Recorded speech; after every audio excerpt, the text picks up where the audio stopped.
Hello' friends, কি খবৰ? Welcome back to my YouTube channel mister Chetia. আৰু আজি মই যাম যোৰহাটৰ মালৌ পথাৰত অৱস্থিত বৰভেটিৰ ন লগোৱা উৎসৱ চাবলৈ। তো ভাবিলোঁ আপোনালোককো লগত লৈ যাওঁ, বৰভেটিৰ ন লগোৱা উৎসৱ আপোনালোককো দেখুৱাওঁ আৰু তাত কেনেকুৱা ধৰণৰ পৰিৱেশৰ সৃষ্টি হয় সেয়াও আপোনালোকক দেখুৱাম। আৰু কেনেকৈ ভকতসকলে নামঘৰৰ পৰা বৰভেটিলৈ বুলি খোজকাঢ়ি যায় আৰু সেয়াও দেখুৱাম আৰু বৰভেটিও দেখুৱাম। তো গাইজ, এতিয়া গা পা ধুই ৰেডি হৈ আহোঁ, তাৰপিছত বৰভেটি চাবলৈ যাম। Bye bye.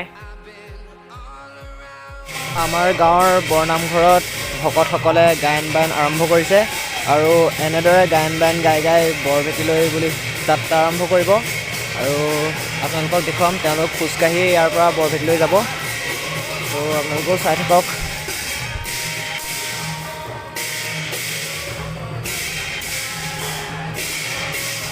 আৰু এয়া ভকতসকল নামঘৰৰ পৰা ওলাই আহিছে আৰু এনেদৰে পদযাত্ৰাৰে তেওঁলোকে বৰভেটিলৈ বুলি যাত্ৰা আৰম্ভ কৰিছে আৰু তেওঁলোকে গায়ন বায়ন গাই গাই বৰভেটি পাবগৈ।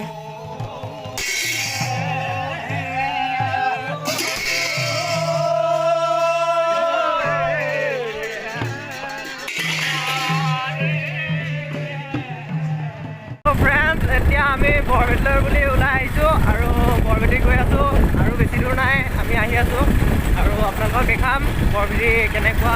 আৰু তো ফ্ৰেণ্ডছ, এতিয়া এয়া বৰভেটি পাই গ'লোহি আৰু মানুহৰ ইয়াত ভিৰ লাগি আছে আৰু ইয়াত লাইন কৰিব লাগিব। তো লাইন কৰাৰ আগত ভাবিছোঁ চাকি কিনি আনো, চাকি কিনি পানি চাকিটো জ্বলাই পানি আপোনালোকক দেখুৱাম, ভিতৰলৈ লৈ যাম। তো ব'লক, চাকি কিনিবলৈ আহিছোঁ। এয়া চাকি কিনি লওঁগৈ। ফাইনেলি চাকি তাকি লৈ ল'লোঁ আৰু এতিয়া ভিতৰলৈ যাম। অলপ ভিতৰতো দেখাম আপোনালোকক। আৰু এয়া চাওক, মানুহৰ লাইন পাতিব লাগিব, লাইনত আছে, লাইন ল'ব লাগিব। ভিতৰলৈ আহি আছোঁ, চাওক গাইজ, ৱাও। এয়া আপোনালোকক দেখাই আছোঁ বৰভেটিৰ ন লগোৱা উৎসৱৰ দিনা পৰিৱেশ কেনেকুৱা হয়। আৰু মানুহ চাওক, ইমান মানুহৰ সমাগম ইয়াত দেখিবলৈ পোৱা যায়। বৰভেটিৰ ন লগোৱা উৎসৱৰ দিনা সকলো আহে আৰু ইয়াত ন লগোৱা উৎসৱত ভাগ লয়হি। তো ফ্ৰেণ্ডছ, এইখিনিতে আপোনালোকক আৰু এটা কথা কৈ থওঁ যে বৰভেটিৰ ন লগোৱা উৎসৱৰ দিনাখন ভিৰ বহুত হয়, গতিকে নিজৰ বস্তু বাহনিবোৰ যাতে ভালদৰে ৰাখে, মোবাইল ৱাচ যাতে ভালদৰে ৰাখে।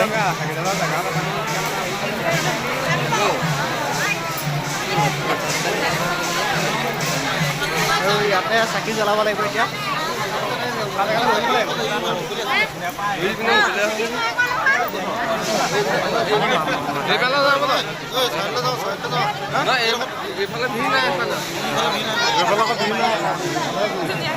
এতিয়া মোৰ চাকি তাকি জ্বলোৱা হৈ গ'ল আৰু এতিয়া আপোনালোকক লৈ যাম বৰভেটিৰ চাৰিওকাষে দেখুৱাম, বৰভেটিৰ 4 ৰাউণ্ড দেখুৱাম।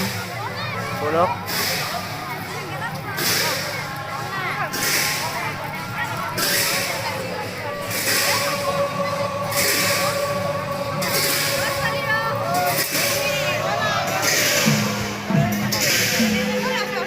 এয়া চাওক, ভকতসকলে কিমান সুন্দৰকৈ গায়ন বায়ন গাই আছে আৰু এইফালে এইজন গোসাঁই বহি আছে আৰু মাজত এয়া সাজ আৰু প্ৰসাদ সজাই থৈছে ধুনীয়াকৈ।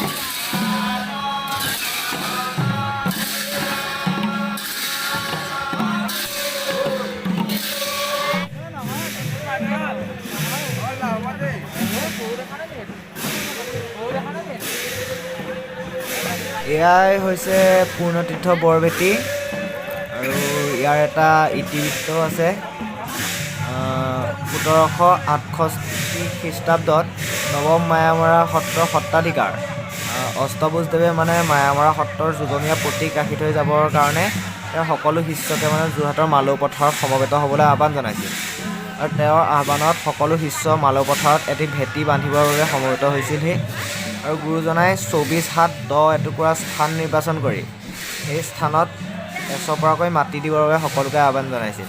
আৰু সেই স্থানখনেই এতিয়া এই বৰভেটি স্থান। আৰু গুৰু আজ্ঞা অনুসৰি প্ৰত্যেকজন মায়ামৰা ভকতে তামোল কটাৰীৰে মাটি কাটি গামোচাত ভৰাই শিৰত লৈ মুখত ৰাম নাম উচ্চাৰণ কৰি সেই স্থানত দিবলৈ ধৰিছিল। আৰু তেনেদৰে মানে মাটি দিওঁতে প্ৰায় 6 মাহ কালৰ অন্তত 24 হাত 10 ঠাইত 60 নল দীঘল আৰু 10 নল এটা প্ৰকাণ্ড ভেটি গঢ় লৈ উঠিল। আৰু এই ভেটিয়ে হৈছে ঐতিহ্যমণ্ডিত পুণ্যতীৰ্থ বৰভেটি।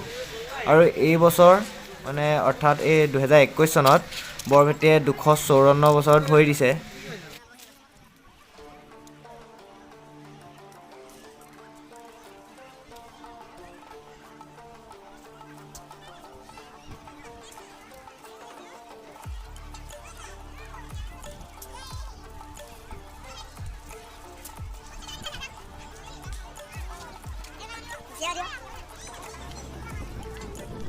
আৰু এতিয়া এয়া এইডোখৰত পূৰা জোৰে বতাহ বলি আছে, কুঁকুৰাই আছে গোটেইখন।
Bebas sih, gak apa-apa nona.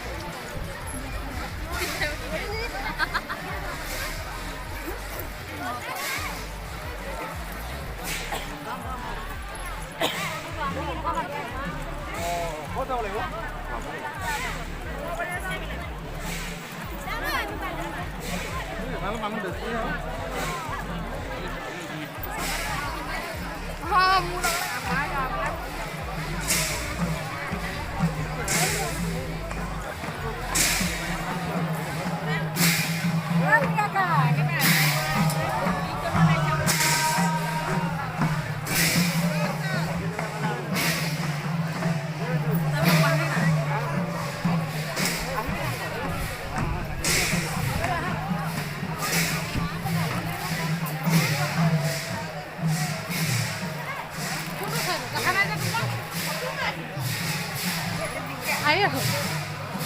Hah?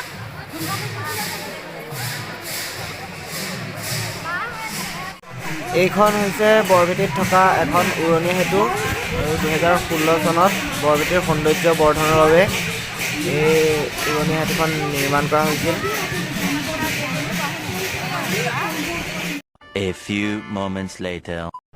আৰু এতিয়া মই কলপিঠা খাবৰ কাৰণে বহি আছোঁ আৰু এয়া ৰান্ধনীয়ে বিলাই আছে আৰু অলপ দেৰি পিছতে সেৱা কৰাৰ পিছত খাব পৰা হ'ম।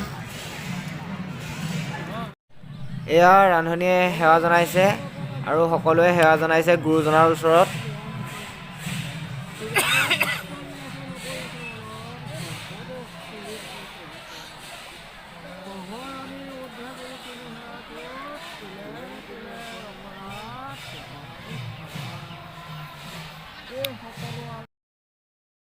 তো ফ্ৰেণ্ডছ, আজিলৈ ব্লগটো ইমানতে শেষ কৰিছোঁ আৰু এতিয়া আমি ঘৰলৈ আহি আছোঁ। আৰু ব্লগটো চাই কেনেকুৱা পালে ক'ব, আৰু মোৰ চেনেলটো যদি নতুনকৈ আহিছে তেন্তে ছাবস্ক্ৰাইব কৰিবলৈ নাপাহৰিব। Thank you, bye by.